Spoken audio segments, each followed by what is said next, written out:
pertanyaan yang terakhir ini sebenarnya banyak pertanyaan, cuman saya ingin mensingkat. Ini pertanyaan yang paling mendasar, Kiai. Wahabi ini apakah termasuk aliran yang masih apa ya, Sunni atau masih mendapat petunjuk atau keluar atau bahasa kita ini sesat atau bagaimana statement akhir itu? Yani Wahabi itu bukan dikeluarkan dari Ahlus Sunnah, tapi keluar sendiri. Jadi memang keluar. Mengapa? Akidahnya, kalau Ahlus Sunnah ini tentang sifat Allah itu akidahnya tanzih. Tanzih itu artinya menyucikan Allah dari menyerupai makhluk dan menyucikan Allah dari membutuhkan. Kalau Wahabi akidahnya tasybih dan tajsim.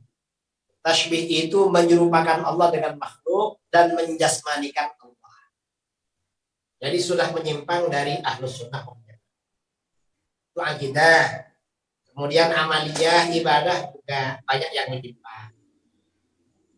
Tapi masih Muslim. Wahabi itu Islam, cuma Islam di luar Ahlus Sunnah. Para ulama di dalam kitab-kitab Mu'tabarah, dalam tafsir Shawi, ya, kemudian dalam Hasyiah Raddul Muhtar dan kitab-kitab yang lain disebutkan Wahabi itu termasuk bagian dari golongan Khawarij. Mengapa dianggap golongan Khawarij? Karena ciri khas Khawarij ada pada Wahabi. Apa? Yang pertama, mengkafirkan umat Islam di luar golongannya. Yang kedua, menghalalkan darah dan harta umat Islam di luar golongan. Itu ciri khas utama Khawarij. Wahabi sama saja. Makanya Wahabi memang dianggap keluar dari Ahlus Sunnah. Walaupun Wahabi ini ngaku-ngaku sebagai Ahlus Sunnah, tapi keluar mereka. Ya cuma ngaku aja.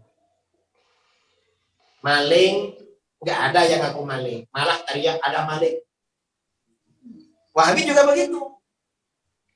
Nah, Wahabi ini gak mau sama nama Wahabi. Kalau dibilang Wahabi, mereka sumpah bukan Wahabi.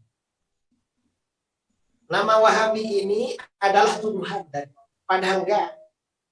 Di kitab-kitab Wahabi periode awal ya, ketika Muhammad bin Abdul Wahab dan anak cucunya, nama Wahabi ini nama kebanggaan.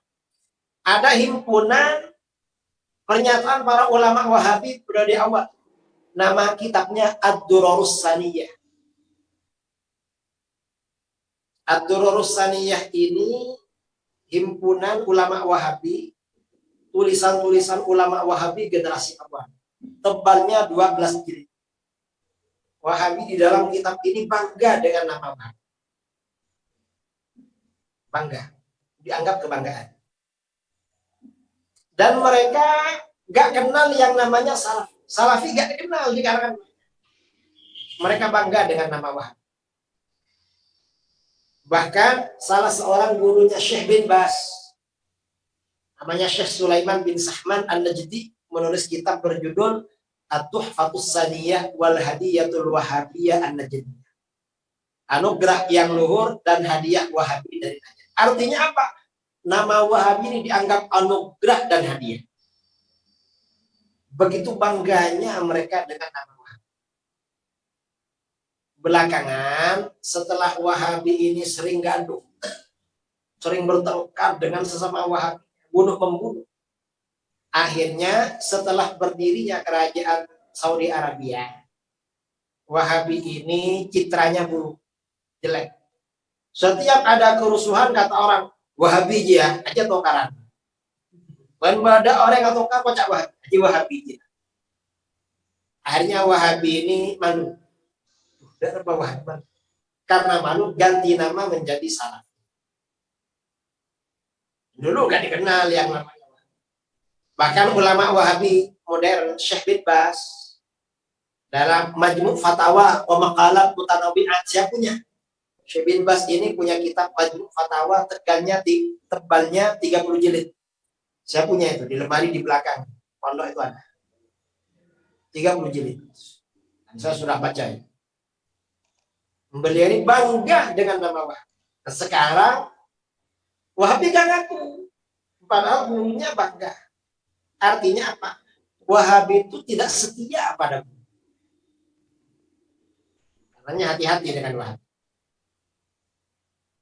Rasa itu ya masalah Wahabi.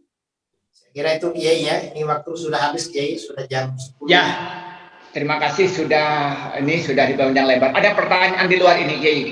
Apakah siap Kiai itu untuk melanjutkan diskusi-diskusi berkenaan dengan buku ini? Ini pertanyaannya banyak sekali pertanyaan, dan ada pertanyaan itu yang paling mendasar karena ini katanya masih pengantarnya pengantar. Jadi belum masuk kepada tema sentral katanya. Maka sebaiknya kalau satu persatu nanti dibahas sehingga pertanyaan lebih tajam katanya Kiai. Bagaimana pendapat Kiai? Insya Allah bisa kita siapkan lah. Kita buat jadwal lagi, kapan beberapa hari lagi kita bikin jadwal lagi insya Allah. Menunggu karena ini sudah tahu Kiai begitu sibuknya, kayak tadi tiba-tiba diundang oleh Habib Al-Habsyi. Saya ngelihat ini di IG-nya yang karena gabung dengan saya ngelihat tadi itu. Oh, itu sebenarnya sudah lama Kiai. Yang Habib Ahmad Al-Habsyi itu ya, terima kasih. Lama. Tadi jadwalnya 6:30. Ya, tahu-tahu bikin pengumuman 7:30. Saya ini penting, ini apa ini kok? Tahu-tahu diundur. Ya itu di sini dengan setianya menunggu Kiai. Jadi teman-teman sudah masuk mulai 7:30 sudah masuk, tapi ya, tunggu dengan Kiai. Tadi itu saya memang ngetes kesetiaan. Ternyata setia teman-teman nih sampai bertahan. Kalau setia kita layani. Ya, siap Kiai.